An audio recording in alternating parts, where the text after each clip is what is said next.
दोस्तों नमस्कार। हम वर्ल्ड कप टी20 का एक और मुकाबला कवर करेंगे जो कि ऑस्ट्रेलिया वुमेंस और साउथ अफ्रीका वुमेंस के बीच आज शाम 7:30 बजे से दुबई इंटरनेशनल स्टेडियम में यह मुकाबला खेला जाएगा। अब बात करेंगे हम इस मैच के पिच रिपोर्ट की। पिच रिपोर्ट की बात करें दोस्तों तो यहाँ की जो विकेट है बैलेंसिंग विकेट है, यानी कि बल्लेबाज और गेंदबाज को पिच से मदद मिलती है, चाहे फर्स्ट इनिंग हो या सेकेंड इनिंग। ठीक है, अगर मैं बात करूँ यहाँ पर स्कोरिंग मतलब बल्लेबाजी की, तो यहाँ पर बल्लेबाजों के लिए ठीक ठाक कंडीशन रहती हैं। ठीक है ना, कुछ मैचेस में आपको यहाँ पर को हाई टोटल देखने को मिलेगा, कुछ मैचेस में यहाँ लो स्कोरिंग मुकाबले आपको ज़्यादातर देखने को मिलेंगे। लेकिन अगर ओवरऑल बात करूँ तो एक ठीक ठाक कंडीशन रहती है, चाहे फर्स्ट इनिंग हो या सेकेंड इनिंग। ठीक, यहाँ पर हमारे लिए जो मिडिल ऑर्डर के जो प्लेयर हैं वो प्लेयर हमारे लिए इंपॉर्टेंट रोल प्ले करेंगे, खासतौर पर बैटिंग में। ठीक, और जो ऑलराउंडर प्लेयर हैं वो हमारे लिए इस मैच में की प्लेयर का काम करेंगे। ठीक, अगर मैं बात करूँ बॉलिंग सेक्शन की, तो यहाँ पर बॉलर्स हमारे लिए इंपॉर्टेंट रहेंगे फर्स्ट इनिंग में भी और सेकंड इनिंग में भी। यहाँ पर पेसर और स्पिनर दोनों को भी पिच से मदद मिलती है। ठीक है ना, तो आप इस बात को ध्यान में रखकर टीम में प्लेयर का सिलेक्शन कीजिएगा। ठीक, उसके बाद एक टिप्स जो मैं आपको हमेशा देता हूँ, अगर आपको समय पर पिच रिपोर्ट नहीं मिल पाती है तो कप्तान टॉस जीतने के बाद क्या कर रहा है, पहले बैटिंग कर रहा है या बॉलिंग कर रहा है, आप उसके डिसीजन को अपना आधार बनाकर भी टीम में प्लेयर का सिलेक्शन कर सकते हैं। ठीक है, उसके बाद बात करेंगे वेन्यू रिकॉर्ड की। वेन्यू रिकॉर्ड की बात करूँ तो मैं आपके लिए 2 वेन्यू रिकॉर्ड लेकर आया हूँ, एक ओवरऑल रिकॉर्ड, एक करंट का रिकॉर्ड, ताकि आपको टीम बनाने में और रिकॉर्ड के मामले में कहीं पर कोई दिक्कत ना हो। ठीक है, ओवरऑल रिकॉर्ड की बात करें तो इस ग्राउंड पर अब तक टोटल 15 टी20 मुकाबले खेले गए हैं, जहां बैटिंग फर्स्ट करने वाली टीम 6 बार तो वहीं बैटिंग सेकंड करने वाली टीम 9 बार यहाँ अपने मुकाबले जीती है। और एवरेज स्कोर कितना रहा है, 115 रन का। अगर इस रिकॉर्ड को देखें तो इस रिकॉर्ड से क्लियर है कि जो टीम बैटिंग सेकंड करेगी वो यहाँ अपना मुकाबला जीत सकती है। ठीक है, लेकिन जब हम रिकॉर्ड देखें तो हमको ये भी पता है कि भाई 6 बार बैटिंग फर्स्ट करने वाली टीम भी जीत रही है। इसका मतलब कोई भी टीम मुकाबला जीत सकती है। ठीक है, भले ही चांसेस इस बात के ज़्यादा हैं कि जो टीम बैटिंग सेकंड करेगी वो जीतेगी। ठीक है, लेकिन हाँ, 6 मुकाबले अगर बैटिंग फर्स्ट करने वाली टीम जीत रही है तो हम ये कह सकते हैं कि हाँ भाई, अगर अच्छा खेलेगी बैटिंग फर्स्ट करने वाली टीम तो वो भी मुकाबला जीत सकती है। ठीक है, और एवरेज स्कोर 115 रन का है, यानी कि इस विकेट पर ठीक ठाक स्कोरिंग देखने को मिलती है। वह मतलब औसतन इस ग्राउंड पर जो अब तक मुकाबले हुए हैं, यहाँ पर कुछ मुकाबले तो आपको 150 के अराउंड वाले मुकाबले भी इस ग्राउंड पर होते हैं, और लेकिन जो अधिकतर जो मुकाबले आपको मिलेंगे इस ग्राउंड पर वो मिलेंगे, ये मान के चलिए 100 से लेकर 120 वाला टोटल यहाँ पर भी आपको देखने को मिल सकता है। ठीक है, तो यहाँ पर मेरे कहने का टोटली मतलब है हाई स्कोरिंग और लो स्कोरिंग मुकाबले कुछ दोनों प्रकार के मुकाबले होते हैं। हाई स्कोरिंग मुकाबले कुछ कम तो लो स्कोरिंग मुकाबले कुछ ज़्यादा होते हैं। ठीक है, अब हमको किस प्रकार से टीम बनाकर चलनी है, क्या हम करेंगे, वो मैं आपको आगे बताऊंगा जब मैं आपको मैच समझाऊंगा। ठीक हो गया, तो जब हम टीम में प्लेयर, उसके बाद देखिए यहाँ पर हम बात करेंगे अब करंट के रिकॉर्ड की। तो करंट के रिकॉर्ड की अगर हम बात करें तो यहाँ पर देखिए आप टी20 वर्ल्ड कप 2024 के जो मुकाबले यहाँ टोटल कितने खेले गए हैं, 11 मुकाबले खेले गए हैं, जहाँ बैटिंग फर्स्ट करने वाली टीम 4 बार तो वहीं बैटिंग सेकंड करने वाली टीम 7 बार यहाँ अपने मुकाबले जीती है। एवरेज स्कोर 117 रन का रहा है। ठीक है, तो इस रिकॉर्ड से क्लियर है, क्योंकि ये तो इसी साल का रिकॉर्ड है, वो भी वर्ल्ड कप टी20 का। ठीक है ना, जो वुमेन्स टी20 चल रहे हैं तो उसमें 11 में से 7 बार बैटिंग सेकंड करने वाली टीम जीत रही है। तो यानी कि चांसेस, एक बार फिर से यही कहूँगा कि जो टीम बैटिंग सेकंड करेगी वो जीत सकते हैं, लेकिन बैटिंग फर्स्ट करने वाली टीम को भी हम इग्नोर नहीं कर सकते हैं, क्योंकि कौन सी टीम जीतेगी ये कई फैक्टर पर, ये चीज़ है, कई फैक्टर रहते हैं कि कौन सी टीम जीतेगी। भाई इस ग्राउंड पर किस प्रकार के मुकाबले हो रहे हैं, दोनों टीमों किन किन के बीच में मुकाबला खेला जा रहा है। ठीक है, उनके प्लेयर किस फॉर्म में है। ठीक है, इस ग्राउंड पर किस प्रकार का मुकाबला हो सकता है। ठीक है, पिच रिपोर्ट क्या है। ठीक, उन प्लेयर की फॉर्म के बेस पर आपको क्या लगता है कि भाई कौन सा प्लेयर यहाँ हमारे फिट बैठेगा, चाहे वो उसकी फॉर्म कितनी अच्छी हो या बुरी हो। ठीक है ना, हर प्लेयर अपने, क्योंकि इंटरनेशनल अगर कोई प्लेयर खेल रहा है तो इसका मतलब कुछ ना कुछ तो टैलेंट उसके अंदर ज़रूर होगा। ठीक है ना, तो इन चीज़ों को, फैक्टर को ध्यान में रखकर आपको टीम बनानी होती है। अब किस प्रकार की टीम बनानी है मैं आपको आगे को समझाते जाऊँगा। ठीक, इन 11 मुकाबलों में टोटल कितने विकेट गिरे हैं, 127 विकेट गिरे हैं, जहाँ फर्स्ट इनिंग में 70 तो वही सेकेंड इनिंग में 57 विकेट गिरे हैं, यानी कि ओवरऑल बात करें तो विकेट दोनों इनिंग में गिर रहे हैं। ठीक है, तो अब देखिए इन 127 विकेट में फर्स्ट इनिंग में पेसर ने लिए हैं 20 विकेट, स्पिनर ने लिए हैं 44 विकेट, सेकेंड इनिंग में पेसर ने लिए हैं 25 विकेट और सेकेंड इनिंग में स्पिनर ने लिए हैं 29 विकेट। तो कहीं ना कहीं फर्स्ट इनिंग में स्पिनर हमारे लिए काफ़ी इंपॉर्टेंट रोल प्ले करेंगे। सेकेंड इनिंग में पेसर और स्पिनर ने दोनों ने लगभग विकेट लिए हैं, लेकिन हाँ, पेसर ने फर्स्ट इनिंग में स्पिनर के मुकाबले आधे से कम विकेट लिए हैं। ठीक है ना, तो इस बात को ध्यान में रखकर चलिएगा। लेकिन यहाँ पर कुछ मुकाबले यहाँ पर आपको ऐसे देखने को मिलेंगे जहाँ पर स्पिनर और पेसर को दोनों को विकेट कम मिलते हैं। वो किस प्रकार के मुकाबले होते हैं, अभी आपको पता होगा मैं, ठीक है ना। अभी वेन्यू मैसेज में तो वहाँ पर आपको सारा कुछ टीम किस प्रकार से बना सकते हैं वो सारा कुछ क्लियर हो जाएगा। प्लेयर्स फॉर्म की बात करें तो ऑस्ट्रेलिया और साउथ अफ्रीका के वो प्लेयर है जिनकी फॉर्म ठीक है, ठीक है ना। तो ऑस्ट्रेलिया की तरफ से Alyssa Healy, Georgia Wareham, Ellyse Perry, Ashleigh Gardner, Annabel Sutherland, Sophie Molineux and Megan Schutt, ये जो हैं इन प्लेयरों की फॉर्म अच्छी है। साउथ अफ्रीका की बात करें तो Laura Wolvaardt, Tazmin Brits, Marizanne Kapp, Chloe Tryon, A Dercksen और एन मालबा, इन प्लेयर पर आप फोकस करके चल सकते हैं, ठीक है। ये प्लेयरों की फॉर्म अच्छी चल रही है, इन पर आप फोकस करके चलना। इतने में से सारे के सारे प्लेयर तो चलेंगे नहीं, इनमें से कुछ प्लेयर क्या होंगे, फ्लॉप भी होंगे। तो आपको अकॉर्डिंग टू सिचुएशन आप टीम किस प्रकार से बना रहे हैं तो उसके बेस पर आप क्या करेंगे, इनिंग के बेस पर कि भाई ये प्लेयर को मैंने को इस इनिंग में, क्योंकि इस सेकेंड इनिंग में ये कंडीशन रह रही है तो मुझे इस प्लेयर को पिक करना है, और फर्स्ट इनिंग में ये कंडीशन रह रही है तो मेरे लिए ये इंपॉर्टेंट प्लेयर हो सकता है। इसके बेस पर आप टीम क्या करेंगे, सेलेक्ट करेंगे, ठीक है। स्कोरिंग पैटर्न की बात करूँ तो अधिकतर मुकाबले मैंने आपको बताया कि लो टोटल होते हैं, कुछ ही मुकाबले यहाँ पर को हाई स्कोरिंग देखते हैं देखने को मिलता है, वरना आपको लो स्कोरिंग मुकाबला ही ज़्यादातर मैचेस में देखने को मिलेगा। अब बात करेंगे वेन्यू मैचेस की, तो देखिए आपको पता होना चाहिए कि इस ग्राउंड पर किस प्रकार के मुकाबले होते हैं। 16 अक्टूबर को मुकाबला खेला गया था इंग्लैंड और वेस्ट इंडीज़ के बीच में, जहां पर देखिए इंग्लैंड ने फर्स्ट इनिंग में बल्लेबाजी की, 141 रन बनाए, विकेट कितने गिरे 7, और वेस्ट इंडीज़ ने उसे चेज कर लिया आसानी से, 144 रन बनाए 4 विकेट के नुकसान पर।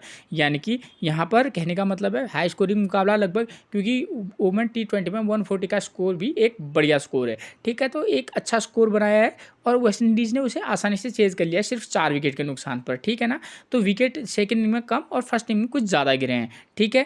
एक अच्छा स्कोर भी यहाँ पर चेज हो जाता है, ठीक है। एक तो मुकाबला यहाँ पर इस प्रकार का होता है, और दूसरा जो यहाँ पर मुकाबले होते हैं वो इस प्रकार के होते हैं, जहाँ देखिए ये मुकाबला 14 अक्टूबर का, न्यूजीलैंड ने फर्स्ट इनिंग में बल्लेबाजी की, 110 रन बनाए, विकेट कितने गिरे 6। पाकिस्तान सेकेंड इनिंग में आसानी से ढेर हो गई थी 56 रन पर, ठीक है। तो यहाँ पर जो है जो टीम बैटिंग फर्स्ट करती है, न्यूजीलैंड एक अच्छी टीम है देखिए, तो उनकी टीम को भी 110 रन ही बना सकी। तो यहाँ पर इस प्रकार के मुकाबले भी आपको ज़्यादातर देखने को मिलेंगे, ठीक है। इसमें तो न्यूजीलैंड ने भी लो टोटल बनाया है और पाकिस्तान 56 पर ऑल आउट हो गई है। इस प्रकार के लो टोटल में भी यहाँ 2 प्रकार के मुकाबले होते हैं, इस प्रकार का भी मुकाबला होता है, और नेक्स्ट कैसा मुकाबला होता है ऐसा कि 108-10 रन के करीबन जो टीम बैटिंग फर्स्ट करेगी वो बनाती है, और सेकंड इनिंग में टीम उसे आसानी से चेज कर लेती है। तो मैंने सारा फैक्टर बता दिया है कि भाई यहाँ पर किस प्रकार के मुकाबले होते हैं। अब समस्या ये आ गई हमारे सामने कि भाई ये वाला मुकाबला किस प्रकार का होगा। तो क्या करना, आप कप्तान टॉस जीतने के बाद क्या कर रहा है, ठीक है ना। 2 ही कंडीशन होंगी, कप्तान टॉस जीतने के बाद अगर बैटिंग करता है तो आप इस वाली टीम प्लस इस वाली टीम पर फोकस करके चल सकते हैं। किस प्रकार की, इस वाली, इस टाइप की, जहाँ पर लो टोटल होगा, लेकिन सेकेंड इनिंग में और भी सेकेंड इनिंग में जो टीम बल्लेबाजी करेगी वो भी चेज नहीं कर पाएगी, और एक इस टाइप की जहाँ पर सीधे ये वाले पर, और ऐसा भी हो सकता है, कुछ भी हो सकता है। क्या करेगी टीम, क्योंकि दोनों टीमों के प्लेयर अच्छी फॉर्म में है, ठीक है। तो एक आइडिया हो जाता है कि बॉस हमको किस प्रकार से टीम बनाकर चलनी है, ठीक है। बैटिंग फर्स्ट करेगी तो हम समझ जाएंगे कि इसका मतलब ये है कि टॉस जीतने के बाद कप्तान पहले बैटिंग कर रहा है, तो बैटिंग के लिए फर्स्ट इनिंग में अच्छी कंडीशन होंगी और सेकंड इनिंग में थोड़ा सा टफ कंडीशन रह सकती हैं, ठीक है। सीधा सीधा इसका मतलब ये होता है, ठीक है। तो अगर मान लीजिए हम इस वाले मैच को आधार मानकर अगर हम टीम बनाए हैं तो हम क्या कर सकते हैं कि जो भी टीम बैटिंग फर्स्ट करेगी, क्योंकि हमको बताया यहाँ पर जो टीम बैटिंग फर्स्ट करी वो भी ठीक ठाक स्कोर बना रही है, लेकिन विकेट कुछ ज़्यादा गिर रहे हैं और सेकंड में चेज हो जा रहा है। तो इस कंडीशन में हम क्या करेंगे, जो टीम बैटिंग फर्स्ट करेगी, यहाँ पर पावर प्ले में 2 विकेट गिर रहे हैं और 4 और 5 नंबर का प्लेयर स्कोर कर रहा है, तो कंडीशन होंगी 2, या तो ऑस्ट्रेलिया बैटिंग फर्स्ट करेगी या साउथ अफ्रीका वुमेंस की टीम बैटिंग फर्स्ट करेगी। अगर ऑस्ट्रेलिया वुमेंस की टीम बैटिंग फर्स्ट करेगी तो उनकी तरफ से ओपनर पर आते हैं बेथ मूनी, एलिस हैली और जॉर्जिया वारेहम नंबर 3 पर, पिछले मैच में आई थी और उससे पहले भी ये 2-4 मैचों में आई थी, ठीक है। तो अगर इन 3 प्लेयरों की फॉर्म की बात करूँ, पावर प्ले में 2 विकेट गिर रहे हैं, अपोजिशन साउथ अफ्रीका के जो बॉलर हैं वो भी अच्छी फॉर्म में है, तो इनके प्लेयरों को भी थोड़ी बहुत दिक्कत हो सकती है। तो एक मैच में आप क्या कीजिएगा, बेथ मूनी, एलिसा हैली और जॉर्जिया वारेहम में से केवल एक एलिसा हैली के साथ आप जा सकते हैं, और क्योंकि जॉर्जिया वारेहम गेंदबाजी भी कराती हैं और स्पिनर को ठीक ठाक मदद भी है, तो वहाँ पर आप किसी मैच में जॉर्जिया वारेहम को भी ट्राई करके चल सकते हैं, ठीक है। एलिस हैली और जॉर्जिया वारेहम अलग अलग कॉम्बिनेशन बनाकर चलिएगा। बेथ मूनी भी एक अच्छी पिक रह सकती हैं, लेकिन यहाँ पर फर्स्ट इनिंग में थोड़ा सा दिक्कत हो सकती है, तो आप मेरा मेन फोकस है प्लेयर की फॉर्म के बेस पर, तो एलिस हेली और जॉर्जिया वारेहम क्योंकि गेंदबाजी कराती है कभी कभी, तो किसी मैच में पिक करके चल सकते हैं। उसके बाद नंबर 4, नंबर 5 और नंबर 6 पर आते हैं कौन? ताहिला माइग्राथ, एलिस पेरी और एशली गार्डनर। 3 प्लेयर आते हैं, तीनों के तीन जो प्लेयर है वो हमारे की प्लेयर का काम इस वाले मैच में कर सकते हैं। ताहिला माइग्राथ पिछले 2 मैच से अच्छा प्रदर्शन कर रही हैं, नंबर 4 पर बैटिंग करने आती हैं और राइट आर्म मीडियम फास्ट गेंदबाजी कराती हैं, ठीक है, फॉर्म अच्छी है। एलिस पेरी एक अच्छी फॉर्म में चल रही है लगातार, ठीक ठीक। उसके बाद नंबर 6 पर एशले गार्डनर, तो एशले गार्डनर का भी फॉर्म अच्छा है, ठीक है। तो 3 प्लेयर हमारे लिए की प्लेयर हो सकते हैं, ताहिला माइग्राथ, एलिस पेरी और एशले गार्डनर, 3 यहाँ से उठा सकते हैं आप। और ऊपर से आप क्या करते हैं, एलिस हेली के साथ या जॉर्जिया वारेहम या बेथ मुनी में से एक को पिक करके चल सकते हैं। फॉर्म के अकॉर्डिंग आप एलिस हेली के साथ जा सकते हैं, ठीक। उसके बाद ताहिला माइग्राथ, एलिस पेरी और एशले गार्डनर, यानी कि टोटली 4 प्लेयर हमारे लिए ये अच्छे रहेंगे, ठीक है। क्योंकि हमको ये भी पता है कि भाई सेकेंड इनिंग में जो टीम बॉलिंग करा रही है उसके पेसर 1 विकेट, स्पिनर 2 विकेट ले रहे हैं। तो हमारा काम, पहली बात तो मैं ये क्लियर कर दूँ, ये तीनों के तीनों प्लेयर जो है गेंदबाजी कराते हैं, ठीक है। एलिस हेली तो सिर्फ बैट्समैन है, ठीक। और उसके बाद अगर हम ऑस्ट्रेलिया के बॉलिंग सेक्शन में से देंगे, क्योंकि 3 का 4 प्लेयर हो गए, अगर अगर मेरे को 5वां प्लेयर चुनना होगा तो मैं एनाबेल सदरलैंड,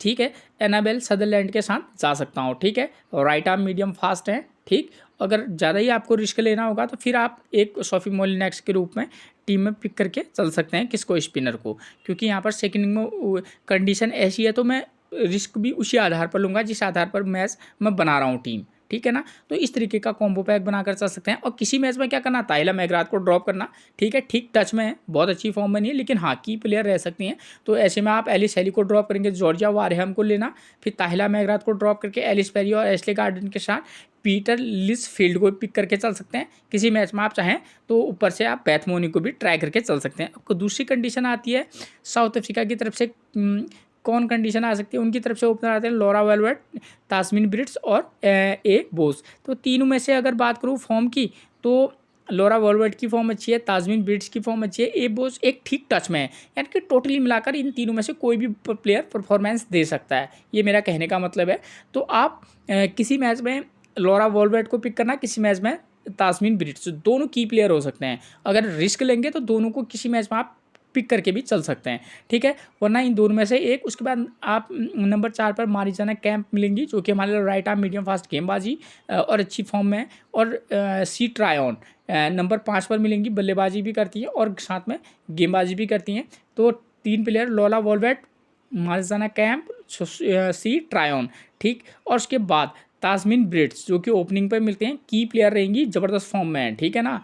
और उसके बाद हमारे लिए एक अलग की प्लेयर का काम कर सकते हैं सुनील लुस, जो कि नंबर 6 पर आती हैं, साथ में स्पिन गेंदबाजी भी कराती हैं। जब आप लुस और एंडी क्लार्क या ए डार्कसन, इन दोनों में से एक के साथ जा सकते हैं, ठीक है ना, एंडी क्लार्क और ए डार्कसन, जो कि नंबर 6-7 पर मिलेंगे आपको, 7-8 पर, और सुनील लुस, ये इन तीनों में से सुनील लुस, एंडी क्लार्क और ए डार्कसन, इन तीनों में से एक को पिक करके आप चल सकते हैं, ठीक है, ठीक। तो प्लेयर की फॉर्म के बेस पर मैं आपको बता रहा हूँ। अगर आपको कहीं पर कोई मिस्टेक होती है, मैं प्लेइंग 11 समझाता हूँ, जहाँ पर प्लेयर की फॉर्म आपको क्लियर पता चल जाएगी, उसमें से भी आप आसानी से पिक करके चल सकते हैं। क्योंकि हमको ये भी देखने चलना है कि भाई सेकेंड इनिंग में जो है पेसर और स्पिनर का उतना अच्छा प्रदर्शन नहीं रह रहा है, सेकेंड में टीम चेंज कर लिया, तो उसके अकॉर्डिंग आप बॉलर को सिलेक्ट कीजिएगा, ठीक है। अब बात आती है सेकेंड इनिंग बैटिंग की। तो सेकंड इनिंग में जो भी टीम बैटिंग करेगी, क्योंकि यहाँ पर चेंज हो जा रहा है, ज़रूरी नहीं है इस वाले मैच में भी 4 विकेट गिरे, हो सकता है 5 और 6 विकेट गिर जाएं। तो आप क्या कीजिएगा, पावर प्ले में 0 विकेट गिर रहा है और बॉलर की ठीक ठाक उतनी मदद नहीं मिल रही है, तो हम क्या करेंगे, अगर ओपनर बल्लेबाज अच्छी फॉर्म में है, चाहे ऑस्ट्रेलिया हो या साउथ अफ्रीका, दोनों के ओपनर को पिक करेंगे। उसके बाद आप चाहे तो या किसी मैच में क्या करना है, 1 नंबर, 3 नंबर, 5 नंबर के प्लेयर को भी पिक करके चल सकता है सेकंड इनिंग में, ठीक है। कौन सा प्लेयर किस नंबर पर आता है वो मैं आपको पहले ही बता चुका हूँ फर्स्ट इनिंग में, चाहे साउथ अफ्रीका हो या ऑस्ट्रेलिया। और मैं वैसे भी आपको भूल चुक हो जाती है, तो सीधे प्लेइंग 11 में चले जाना, वहाँ पर से आपको पता चल जाना है कि कौन सा प्लेयर की फॉर्म क्या है और वो किस नंबर पर बैटिंग करने आता है, ठीक है। ओपनर अच्छी फॉर्म में होंगे, दोनों को पिक करना, वरना 1 नंबर, 3 नंबर, 5 नंबर या प्लेयर की फॉर्म पर, 3 नंबर के प्लेयर की फॉर्म अच्छी नहीं है तो 4 नंबर के प्लेयर को भी पिक करके चल सकते हैं, ठीक है। अब आती है बॉलिंग की बात, तो जो टीम बॉलिंग फर्स्ट करेगी, एक ऑलराउंडर पेसर प्लस एक स्पिनर और ऑलराउंडर स्पिनर के साथ जाएंगे। सेकेंड इनिंग में चाहें तो आप एक ऑलराउंडर पेसर और एक रेगुलर स्पिनर स्पिनर या ऑलराउंडर स्पिनर के साथ जा सकते हैं। बात आती है कैप्टनसी और वाइस कैप्टनसी की, तो सीधी सीधी बात है, यहाँ जो टीम बैटिंग सेकंड करेगी और जो टीम बॉलिंग फर्स्ट करेगी, ठीक है, ऑप्शनल की बात कर रहा हूँ, तो यहाँ पर उस प्लेयर को आप वाइस कैप्टनसी दे सकते हैं। यहाँ पर से ऑलराउंडर प्लेयर को भी आप वाइस कैप्टनसी ट्राई कर सकते हैं। फर्स्ट इनिंग से भी आप वाइस कैप्टनसी कम से कम ट्राई करके चल सकते हैं, ठीक है। तो इन बातों को ध्यान में रखकर आप अकॉर्डिंग टू सिचुएशन प्लेयर का सिलेक्शन कीजिएगा। अगर मैं कैप्टनसी और वाइस कैप्टनसी की बात करूँ तो अकॉर्डिंग टू सिचुएशन आप कप्तान और वाइस कप्तान बनाना, ये नहीं कि किसी को भी बना दो चाहे उसकी फॉर्म कितनी अच्छी हो। जैसे बैटिंग सेक्शन से तो ऑस्ट्रेलिया की तरफ से जैसे एलिस हैली भी एक वाइस कैप्टनसी का विकल्प बन सकती हैं, ठीक है। एस्ले गार्डनर कैप्टनसी और वाइस कैप्टनसी, ताहिला मैकग्राथ भी एक प्लेयर हो सकती हैं, ठीक है, जो वाइस कैप्टनसी कर सकती हैं। और अगर रिस्क लेना चाहेंगे तो एनाबेल सदरलैंड भी जिस फॉर्म में इस समय गेंदबाजी कर रही हैं, तो इस वाले मैच के आधार पर तो मैं पेसर को कम से कम क्या नहीं बनाऊंगा, वाइस कैप्टन नहीं बनाऊंगा, ठीक है, या कैप्टनसी नहीं दूंगा, ठीक है। तो लेकिन एनाबेल सदरलैंड भी एक क्या हो सकती है, वो हो सकती हैं प्लेयर। अगर मैं बात करूँ साउथ अफ्रीका की, तो उनकी तरफ से जैसे लॉरा वॉलवेट है, ठीक है, सेकंड इनिंग में जो बैटिंग के लिए इजी कंडीशन है, ताजविन ब्रिट्स हैं, तो इन प्लेयरों को तब उस कंडीशन में वाइस कैप्टनसी देनी है कि भाई वो सेकंड इनिंग में बल्लेबाजी कर रहा है, फर्स्ट इनिंग में बल्लेबाजी करी है, कि क्या होगा, तो उसके बेस पर ही आप उनको वाइस कैप्टनसी देना। जैसे मारिजाना कैंप है, ये तो हमेशा ही आपके लिए वाइस कैप्टनसी की क्या रहेंगी, विकल्प रहेंगे। लेकिन जिस प्लेयर पर वाइस कैप्टनसी का सिलेक्शन नहीं करेगा वो होगी सी ट्रायोन, जो कि नंबर 5 पर बल्लेबाजी भी करती हैं, साथ में गेंदबाजी भी करती हैं। अगर रिस्क टेकर होंगे तो तभी आप इनको वाइस कैप्टनसी देना, खासतौर पर जब ये फर्स्ट इनिंग गेंदबाजी कराएंगे और सेकंड में बैटिंग करेंगे, ठीक है। तो ये रह सकती हैं। दूसरा कंडीशन आती है किस प्रकार के मुकाबले हो रहे हैं यहाँ पर हो रहे हैं, जो टीम बैटिंग फर्स्ट कर रही है वो भी लो स्कोर बना रही है और सेकंड इनिंग में जो टीम बल्लेबाजी कर रही है वो भी जल्दी से आउट हो जा रही है। तो इस वाले मैचेस में आपके लिए सीधा कंडीशन है, टॉप 1 2 3 4 में से प्लेयर जिसकी फॉर्म अच्छी है आप उसको पिक करना, उसके बाद सीधे 5 और 6 में से एक, यानी कि टोटली 6 प्लेयर में केवल 2 प्लेयर का सिलेक्शन करना है, ठीक है ना। आपको चाहे तो आप 1 2 3 में से एक और 4 5 6 में से एक, मतलब बैटिंग सेक्शन से इस तरीके का कॉम्बिनेशन बनाकर चलना है, ठीक है। टॉप 5 या टॉप 6 बैट्समैन में से केवल 2 का सिलेक्शन करना है बैटिंग फर्स्ट में भी, ठीक है। यहाँ पर क्या हो रहा है, पेसर को 0 विकेट, स्पिनर को 0 विकेट स्पिनर को 6 विकेट, यानी कि जो टीम बॉलिंग फर्स्ट कराएगी एक ऑलराउंडर पेसर प्लस 2 स्पिनर के साथ आप जा सकते हैं मेन रेगुलर। उसके बाद बात करें सेकेंड इनिंग की, तो यहाँ पर जो टीम बैटिंग सेकंड करेगी वो जल्दी से ढेर हो जा रही है। अब ये न्यूजीलैंड है, ये पाकिस्तान है, पाकिस्तान की तो टीम वैसी भी बेकार हो रही है, लेकिन ये मुकाबला तो ऑस्ट्रेलिया और साउथ अफ्रीका का है, तो साउथ अफ्रीका इतने या ऑस्ट्रेलिया इतनी जल्दी 56 पर ऑल आउट होगी नहीं, इस बात को भी दिमाग में रखकर चलना। ये 56 में भली हुई हो तो वो 96 में या 86 में तब भी होगी, तो उसके अकॉर्डिंग ही आप प्लेयर का सिलेक्शन कीजिएगा, ठीक है ना।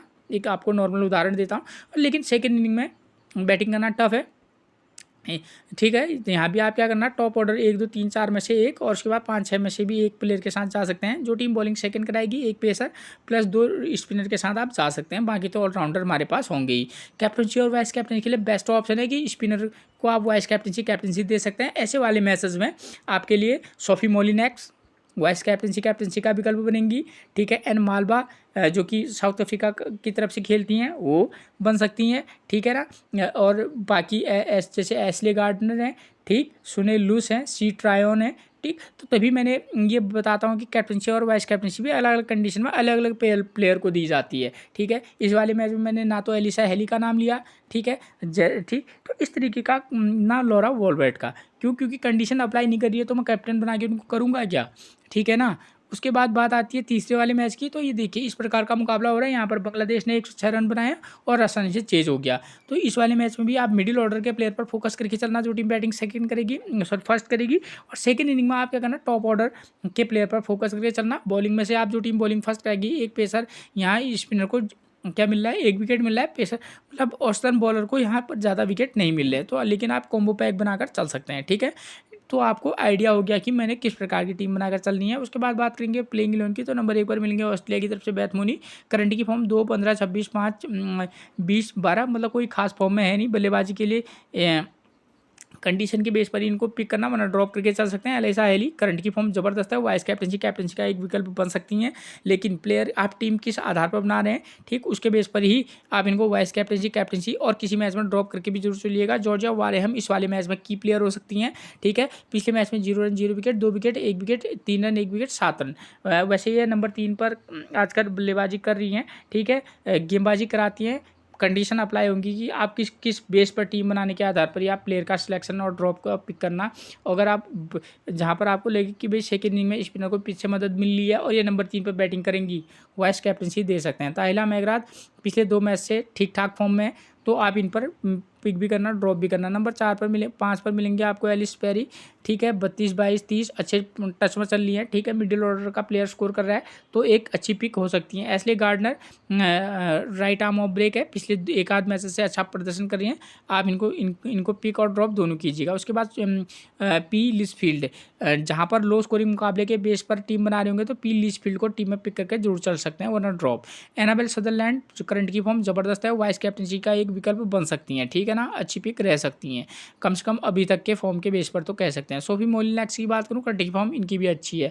मैगन सुट की बात करूँ, करंट की फॉर्म इनकी भी अच्छी है। यानी कि बॉलर ऑस्ट्रेलिया की बात करें तो बॉलर ऑस्ट्रेलिया के जो बॉलर है वो सभी की फॉर्म अच्छी चल रही है, ठीक है। इसका मतलब है कि भाई थोड़ी बहुत साउथ अफ्रीका के प्लेयर को परेशानी हो सकती है। उसके बाद बात करेंगे अगर हम साउथ अफ्रीका के प्लेइंग 11 की, तो नंबर 1 पर लॉरा वॉलबर्ट मिलेंगी, करंट की फॉर्म इनकी भी अच्छी चल रही है, ठीक है ना। एक इंपॉर्टेंट पिक होंगी, बात वही करूंगा कि कंडीशन के बेस पर ही आप इनको पिक और ड्रॉप करके चलिएगा। तैजमिन बिट्स करंट की फॉर्म इनकी भी अच्छी है, ठीक है ना। तो एक दोनों ये जो प्लेयर है साउथ अफ्रीका के, ये हमारे इंपॉर्टेंट रह सकते हैं, ठीक है। आप टीम किस आधार पर बना रहे हैं, हाई स्कोरिंग और लो स्कोरिंग, तो उसके बेस पर ही इनको सेलेक्ट करके चलिएगा। फिर ए बोस की बात करें तो ठीक टच में तो हैं, लेकिन अकॉर्डिंग टू सिचुएशन पिक और ड्रॉप करके आप चल सकते हैं। उसके बाद नंबर 4 पर मिलेंगे हमको मारिजाना कैप, करंट की फॉर्म इनकी ज़बरदस्त है, ये हमेशा वाइस कैप्टनसी का विकल्प बनी रहती हैं। सी ट्रायन, ठीक है, एक इंपॉर्टेंट पिक बन सकती हैं, और रिस्क टेकर अगर कोई प्लेयर है तो वो रिस्क टेकर अगर कोई है तो वो उसको वाइस कैप्टनसी दे सकता है, ठीक है। सुनील लुस की बात करूँ तो ठीक ठाक मतलब परफॉर्मेंस करती हैं, ठीक है। उसके बाद एंडी क्लर्क और एंड डार्कसन, ये दोनों प्लेयर एक जैसे ही हैं, ठीक है। आप इन दोनों में से किसी एक को पिक करके चल सकते हैं, ठीक है। उसके बाद बात करेंगे विकेट कीपिंग सेक्शन में, यहाँ इनके विकेट कीपर इस नंबर पर आते हैं, इनको ड्रॉप करना सीधे।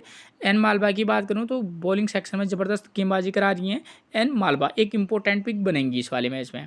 उसके बाद एक हागा की बात करें तो राइट आर्म मीडियम है, तो इनका फॉर्म कोई खास है नहीं। तो ये थी मैच से रिलेटेड वो जानकारी जिसके बेस पर आप एक बेहतरीन टीम बनाकर चल सकते हैं। फिर मिलेंगे आपसे एक और प्रेडिक्शन के साथ, तब तक के लिए आप सभी को मेरा प्रणाम दोस्तों।